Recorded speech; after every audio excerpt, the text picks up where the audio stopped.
C'est que hier, je ne voulais pas beaucoup parler, mais j'ai compris à un moment que ce que j'avais dit s'était concrétisé quand cet homme de Dieu a pris la chair. Amen. Donc c'est un homme que Dieu utilise puissamment dans la parole de Dieu. Et puis il y a aussi des actions qui suivent ce qu'il est en train de dire. Amen. Ce que je vais vous demander encore est de lui donner votre attention. Amen. Donnez votre attention, soumettez votre pensée à la pensée de Christ. Parce que quand il parle, les terroristes s'enfuient.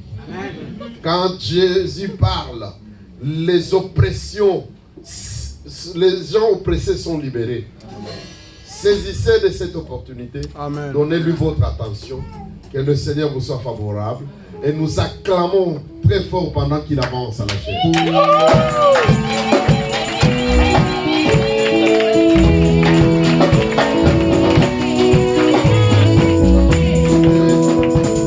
Demander au frère Charles de venir pour l'interpréter. Nous acclamons aussi pendant que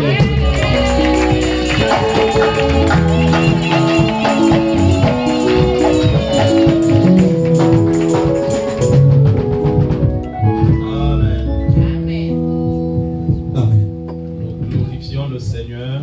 Amen. Parce qu'il nous a encore aujourd'hui donné le souffle. Amen. Comme nous l'avions dit hier, le souffle de vie, c'est Dieu qui nous le prête. Et il nous prête, c'est pourquoi nous nous réveillons, nous sommes en vie. Et je remercie le Seigneur aussi qui permet que nous puissions être là pour partager sa pensée. Comme je vous ai dit, nous croyons que nous sommes nés pour ça. Amen. Et je remercie l'homme de Dieu, le pasteur Faustin et toute l'équipe.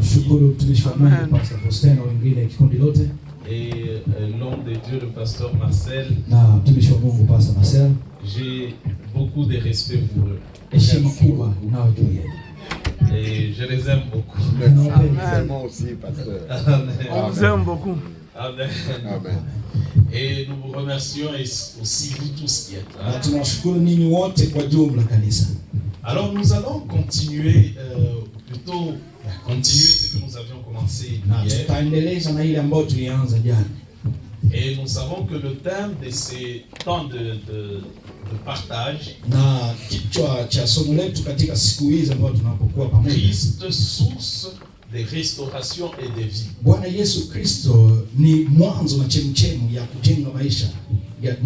Et hier nous avions parlé, nous sommes partis au commencement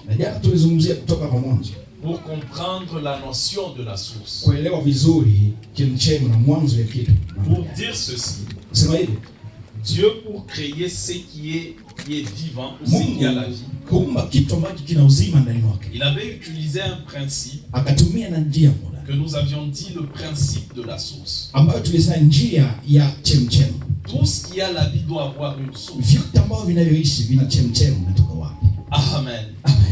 Ainsi, il a utilisé la source pour les végétales, la vie végétale. Il a mis leur source dans la terre.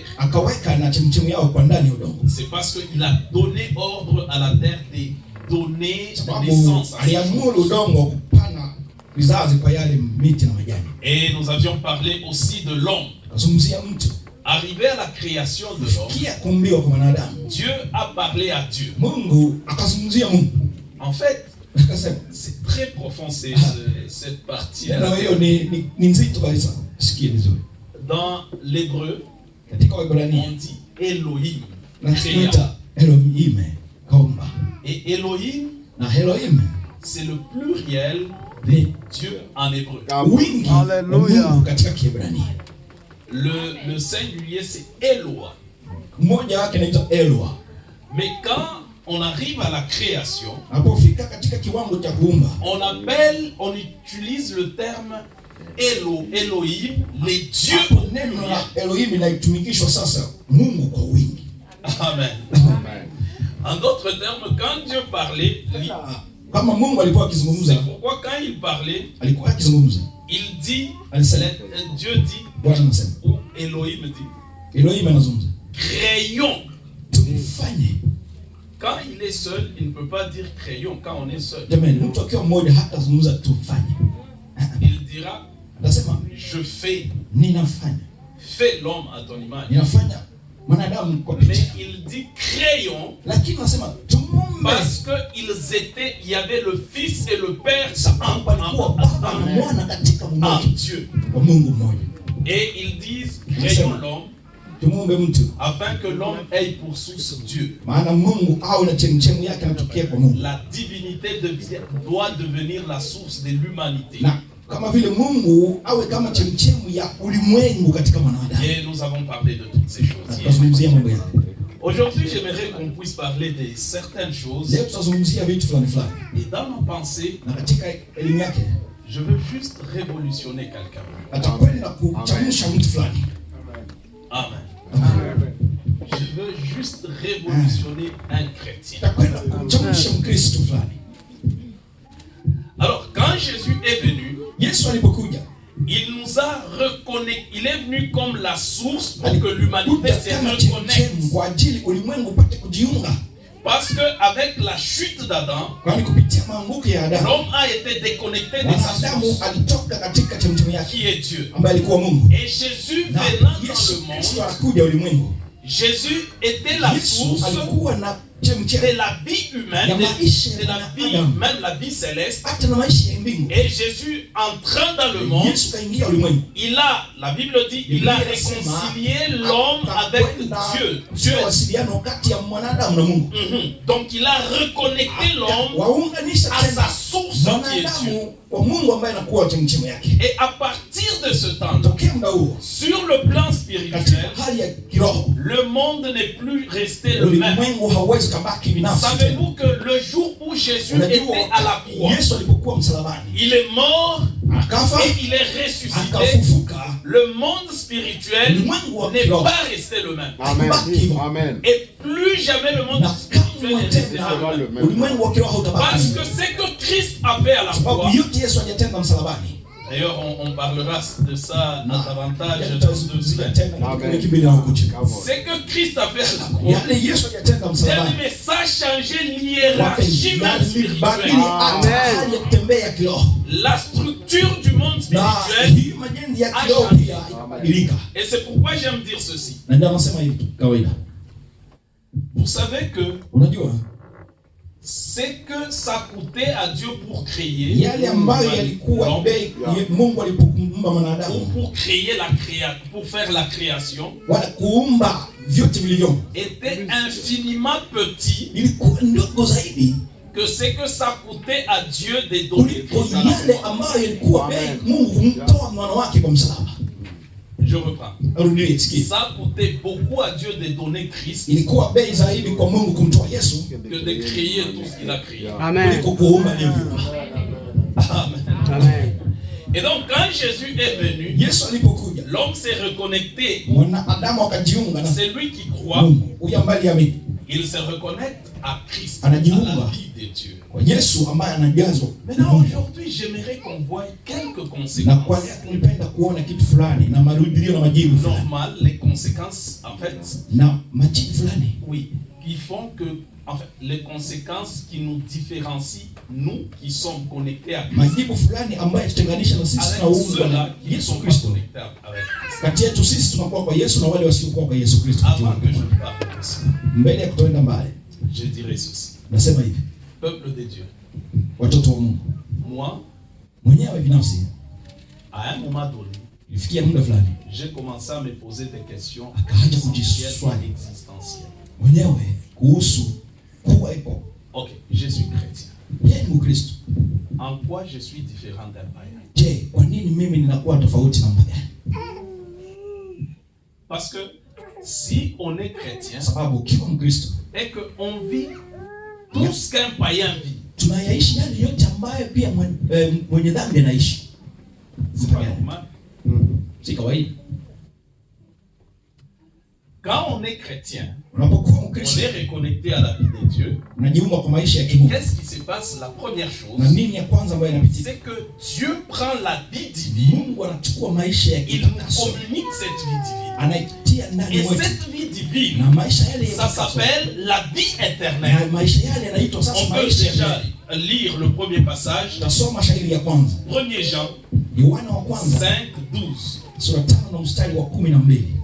1 Jean 5, 12. La Bible dit dans ce passage, c'est lui qui a le Fils a la vie. C'est lui qui a le Fils a la vie. La Bible dit, c'est lui qui a le Fils a la vie. Et celui qui n'a pas le Fils de Dieu n'a pas la vie. Quand nous venons à Christ et nous nous reconnectons à notre source, en fait, nous recevons la vie. Et cette vie que nous recevons, c'est ce qu'on appelle la vie éternelle. Et cette vie éternelle, la Bible dit, ceux-là qui n'ont pas Christ, ils n'ont pas cette vie-là. Ça veut dire, ça doit être différent entre nous, parce que nous avons cette vie, et eux, ils n'ont pas cette vie. Si vous prenez quelque chose, vous prenez, je ne sais pas, comme je vous ai donné hier l'exemple, on prend un arbre naturel et on prend un arbre artificiel. Celui qui a la vie, il y aura une différence. Si vous les laissez les 2, 3, 4 jours, vous verrez la différence. Pourquoi? Parce que cet arbre a la vie et l'autre n'a pas la vie. Et ainsi, entre le chrétien, parce que la Bible dit, le chrétien, il a la vie en lui. Et le païen n'a pas la vie. Alors si on met le chrétien ici et le païen là-bas, il faut qu'il y ait une différence. Amen. Sinon il y a un problème. Alors, la vie que nous recevons en Christ, l'une des caractéristiques, je vais parler des 2 caractéristiques avant qu'on parle. La première caractéristique, c'est que c'est une vie éternelle. Et je vous donne les versets. Jean 6, le verset 47. Jean 6, 47. Et on écrit aussi Jean 3, 36. Je vais chercher celui que je veux lire. Probablement Jean 3. La Bible dit, Jean 3, 36, c'est lui qui croit au Fils a la vie éternelle. Alors, qui croit au Fils? Voyons.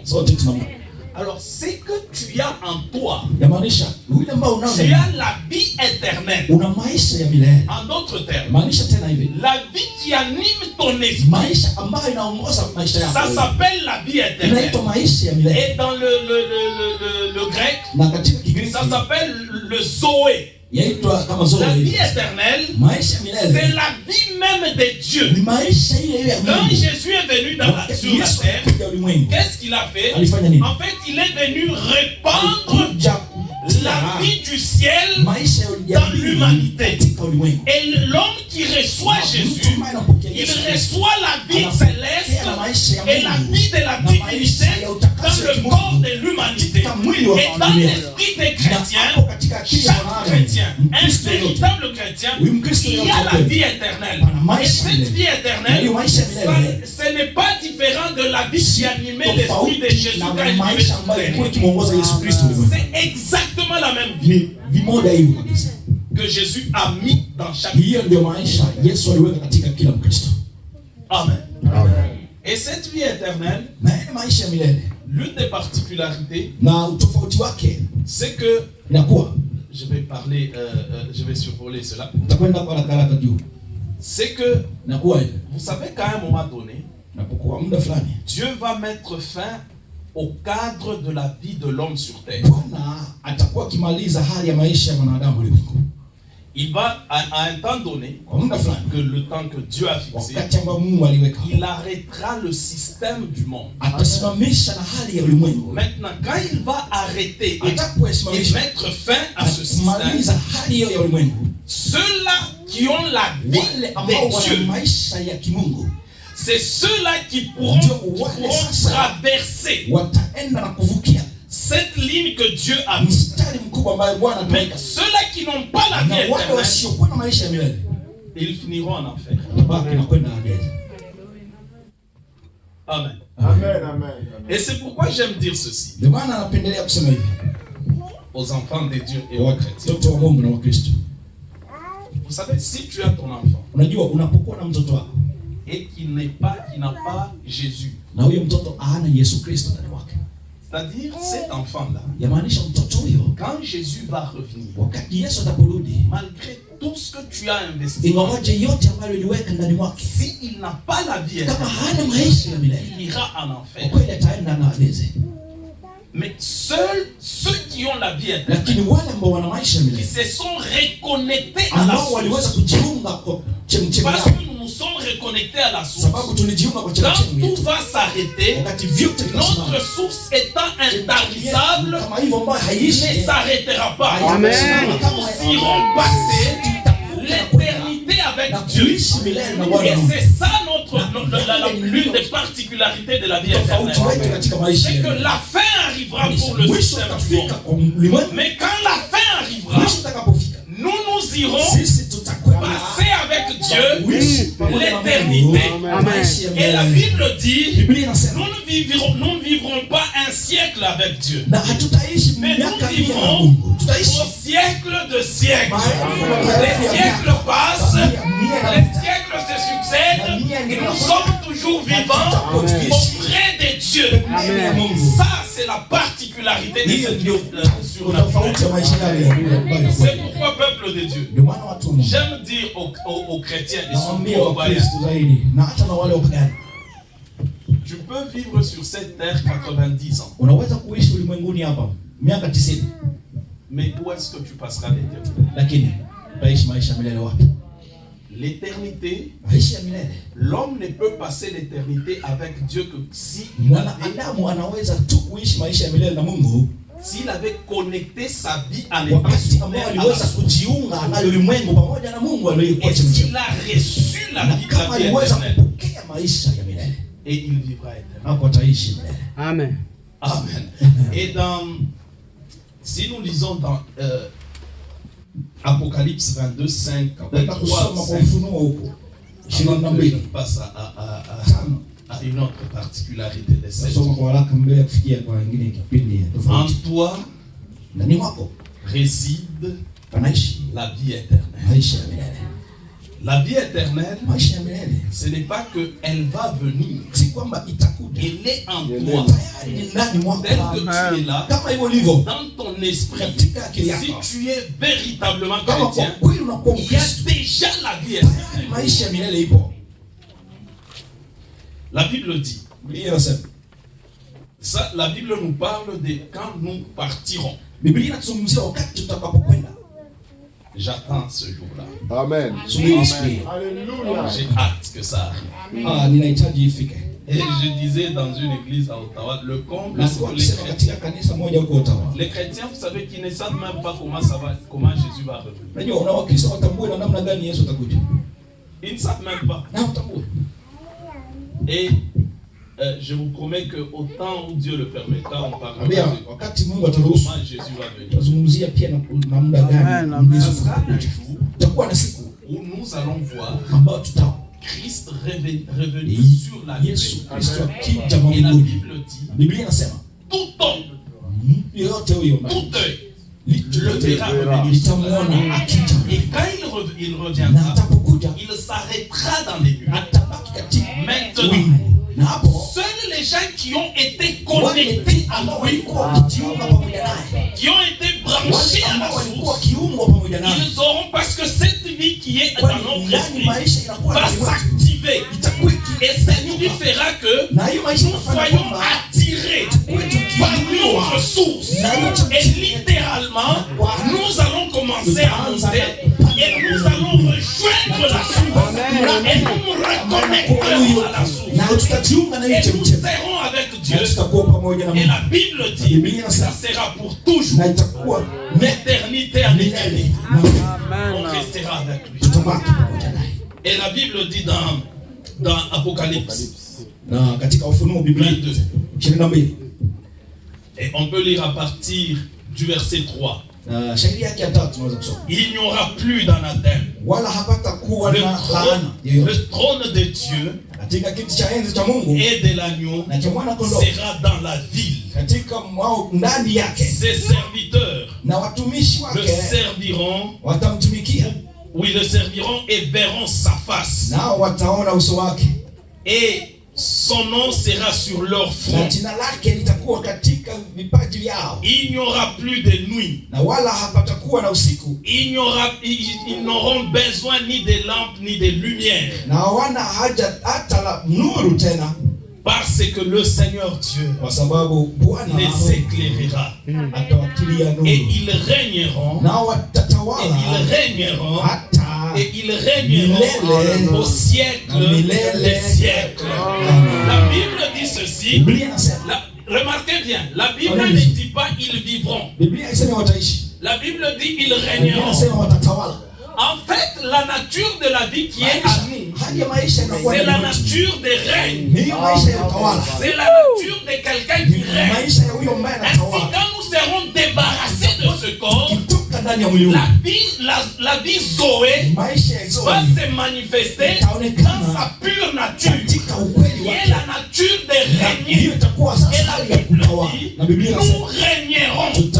Régner, c'est vivre en donnant des ordres. Régner, c'est vivre en exerçant un pouvoir. Ainsi nous vivrons au siècle de siècle. Au siècle de siècle. Et la Bible dit, nous n'aurons besoin ni du soleil ni de la lumière. Parce que la face de l'agneau et de Dieu nous éclairera. Et sera au siècle de siècle. C'est pour ça que nous sommes chrétiens.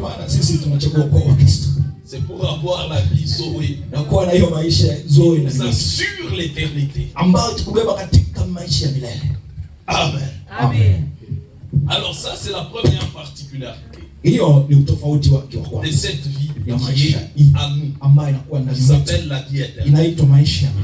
La deuxième chose, c'est que cette vie-là, c'est une vie, je vais le dire comme on le dit en grec,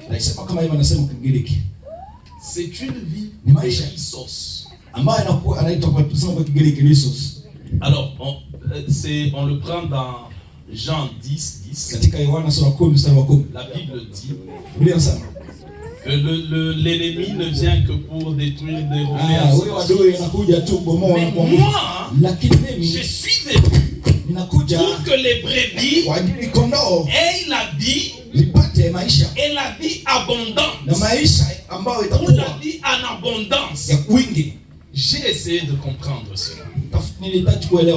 En fait, la vie éternelle n'a pas pour seule particularité sa longueur. J'aime le redire aux chrétiens. C'est une vie de qualité. Amen. Amen. Et la vie, quand Jésus disait, il dit, je viens afin que les brebis aient la vie en abondance. En français et en anglais, dans d'autres langues, quand on dit vie en abondance, on pense avoir beaucoup de choses. Non, ce n'est pas cela la pensée primaire de ce passage. La pensée primaire, ça veut dire une vie extraordinaire. En fait, le terme qui est utilisé ici, abondance, c'est utilisé 2 fois dans l'Ancien, dans le Nouveau Testament. l'autre place où Jésus l'a utilisé, c'est dans Matthieu 5, le verset 47. Quand il dit, quand vous aimez ceux qui vous aiment, ainsi de suite, qu'est-ce que vous faites d'extraordinaire? Amen. Et quand il disait, afin que les brebis aient la vie et la vie en abondance, il voulait dire, ils ont la vie et la vie extraordinaire. Ce n'est pas une vie ordinaire que nous avons. En toi, si tu es chrétien, dors une vie surnaturelle, une vie extraordinaire. Versus, ça veut dire une vie qui est au-dessus de la norme. Une vie qui est au-dessus de la règle. Si la vie de tout le monde, je ne sais pas, ils vivent. Je donne un exemple. Nous sommes dans la ville, on dit le virus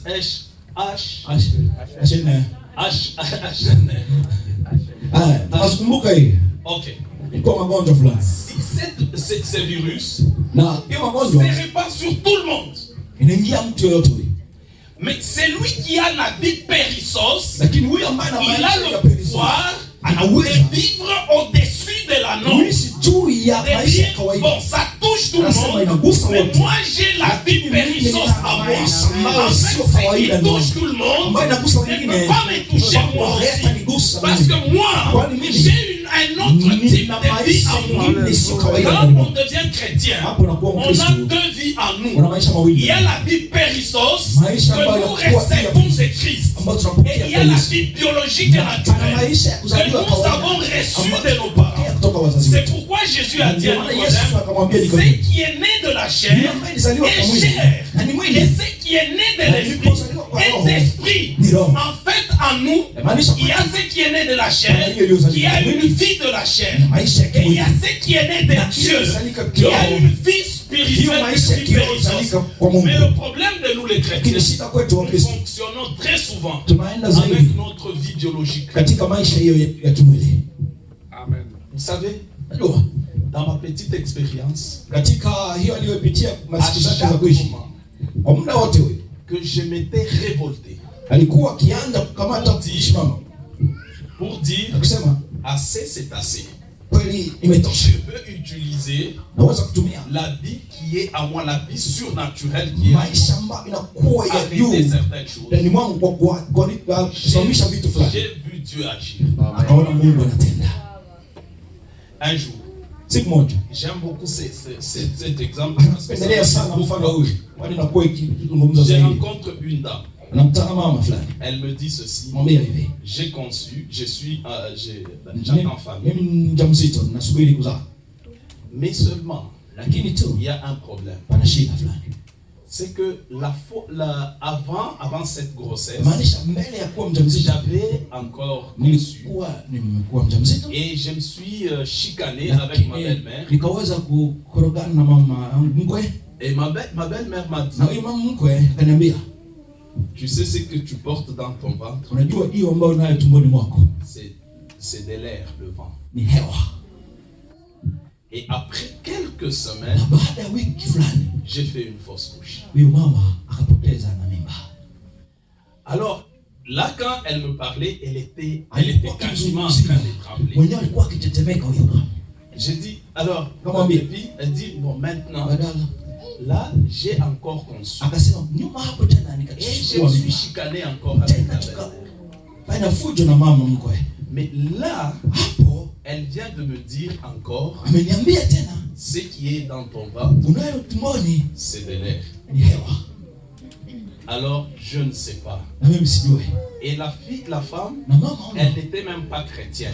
C'est qu'elle était tellement dépassée que quelqu'un lui a dit: va d'abord là, dans cette église-là, parle à peut-être ça peut faire. Alors, je lui ai dit, j'ai dit, c'est que ce que tu portes dans ton ventre, c'est un enfant. Après le temps, après 9 mois, moi, je porterai ce qui est en vous. Alors, c'est comme elle ne connaissait pas. Mais c'est tout. Parce que je lui ai dit, ok, vas-y. Elle dit, mais c'est tout. J'ai dit, oui.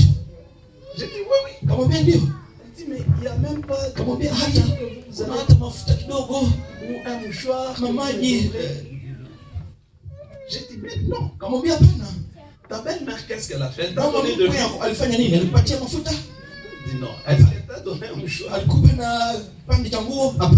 Ok. Une sorcière, tu penses que ce qu'elle dit, ça s'accomplit. Mais moi qui a la périssance en moi, je te dis, vas-y, toi tu commences à chercher que je donne de lui. Non, va et je ne fais rien. Elle dit, pasteur, est-ce que tu peux prier? Non, vas-y.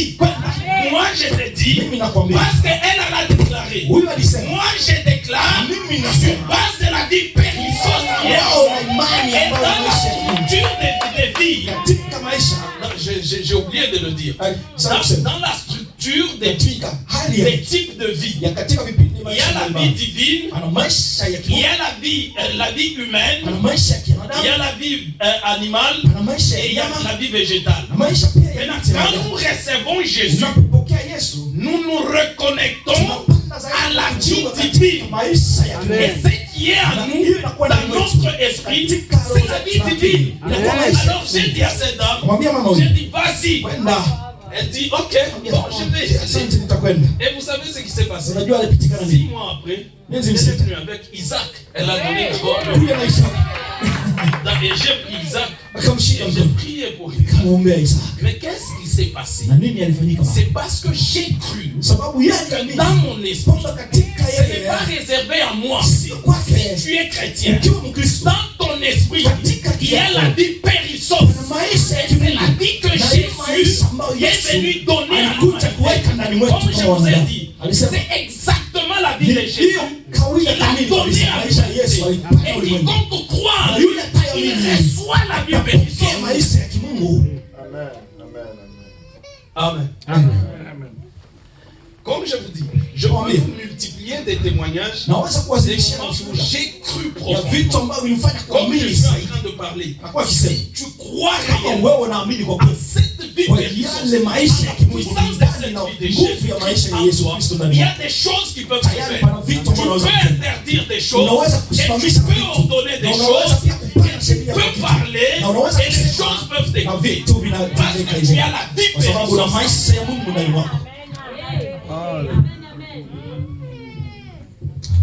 C'est pourquoi je vous ai dit, je veux que quelqu'un se révolutionne. Amen. Tu as la vie périsseuse en toi. Vous savez, trop jeune, quand j'ai connu le Seigneur, j'ai compris.